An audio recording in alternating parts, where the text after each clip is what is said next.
How does it feel to star in adult films, knowing millions watch you? Marilyn Chambers loved it. She never felt guilty, embracing the spotlight with confidence. But Marilyn's story is more than just adult cinema. She was the Ivory Snow Girl, the face of American innocence, before shocking the world by starring in controversial films. This bold shift made her an icon of the 70s and 80s adult film golden age. Her journey is one of rebellion and transformation, from a clean-cut commercial model to a fearless star who pushed boundaries and redefined fame. Marilyn Ann Briggs was born in 1952 in Providence, Rhode Island, but grew up in the quiet suburbs of Westport, Connecticut. Raised as the third child, in a family balancing artistic flair and steady determination, Marilyn's upbringing was grounded yet creative. Her mother was a caring nurse, and her father worked in the high-energy world of advertising, two very different worlds that shaped her early life. From a young age, Marilyn was drawn to the allure of performance. Acting wasn't just a dream, it was her goal. By the time she was 16, she was already chasing that ambition in bold ways, even forging her mother's signature to catch trains to New York City for auditions. She carried herself with the confidence of someone far beyond her years, a young woman ready to shine. Her early modeling gigs gave her a taste of life in front of the camera, but it was in 1970 that Marilyn landed a breakthrough, albeit a small one, in the romantic comedy The Owl and the Pussycat. Though her screen time was brief, the film hinted at the risque and complex career she was about to embark on. By 1970, Marilyn found herself at a crossroads. Hollywood doors weren't opening, and roles were scarce. So she moved to San Francisco, a city buzzing with counterculture and new possibilities. To make ends meet, she worked as a topless model, all while keeping her eyes on a bigger acting dream. Then, a small ad in the San Francisco Chronicle caught her attention, a casting call for what sounded like a major film. But when Marilyn showed up, she discovered it was actually for an adult movie called Behind the Green Door, produced by the notorious Mitchell brothers, famous for pushing boundaries. At first, Marilyn hesitated. She worried this role might ruin her chances at mainstream success. But the script intrigued her. There was a story, mood, and artistic vision, not just mindless, explicit content. She agreed, but only on her terms. A generous salary, 10% of the film's earnings, and strict health testing for all involved. Remarkably, Marilyn didn't speak a word.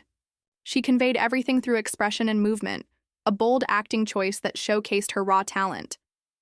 The biggest shock came after filming when Marilyn revealed to the Mitchell brothers that she was the Ivory Snow Girl.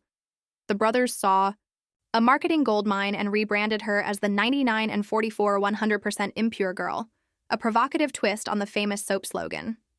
Procter & Gamble, horrified, pulled her image from shelves. But the controversy only boosted the film's success. Behind the Green Door became a massive hit, propelling Marilyn to fame and sparking the porno chick era, where adult films stepped into the mainstream spotlight. Her journey from innocence to adult icon was now unstoppable, and it was only just beginning. Marilyn's unique blend of innocence and allure made her stand out in this new landscape. She wasn't just another adult film star. She became a symbol of the era's contradictions, a pure, wholesome face combined with bold, defiant performances. Her collaboration with the Mitchell brothers continued to shape this image, especially with films like The Resurrection of Eve. While it didn't match the explosive success of Behind the Green Door, it further cemented Marilyn's status as the all-American girl next door with a daring edge. As the golden age of adult films soared, Marilyn's face became one of the most recognizable. Her career wasn't just about pushing limits. It was about breaking down walls between adult entertainment and mainstream culture. She helped transform an industry, showing that adult films could have depth, artistry, and even star power. Despite her success in adult films, Marilyn Chambers faced a harsh reality when trying to cross over into mainstream Hollywood. Her notoriety became a double-edged sword. While Behind the Green Door made millions and made her famous, the film industry largely dismissed her as a dirty movie actress. Doors that she hoped would open instead slammed shut. Still, Marilyn persisted. In 1976, she finally broke into mainstream film with David Cronenberg's horror movie, Rabid. Her eerie, understated performance earned praise, proving she had real acting skills beyond adult cinema. She also found success on stage, starring in theater productions like The Mind with the Dirty Man in Las Vegas, which ran for an impressive 52 weeks, the longest-running play in Vegas at the time. She brought the same fearlessness to off-Broadway shows and a controversial one-woman Vegas show, Sex Surrogate, which sparked talk for its frank nudity. Marilyn's journey revealed the harsh truth, crossing over from adult films to mainstream. Acting was a battle filled with prejudice, but her talent and resilience kept her fighting. Marilyn Chambers refused to be boxed in by any single career path. Beyond acting, she explored writing, music, and eventually made a powerful return to adult films. In 1975, Marilyn penned her autobiography, My Story, offering a candid glimpse into her life and choices. She later co-wrote Xavier Meets Marilyn, Chambers with famed escort and author Xavier Hollander blending candidness with wit.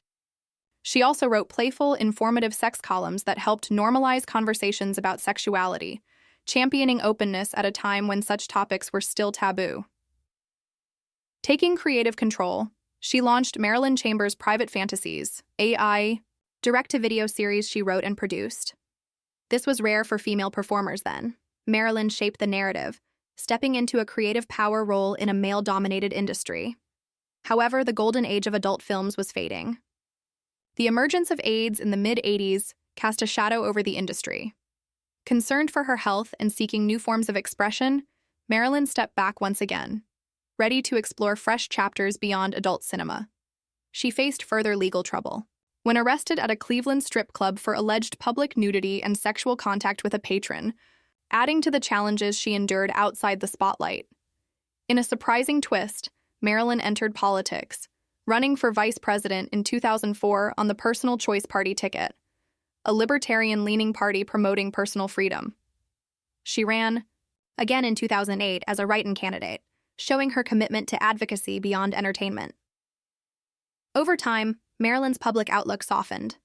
In a 2004 interview, she described the adult film industry as heartbreaking, revealing a reflective and complex side to the woman once seen as fearless and bold.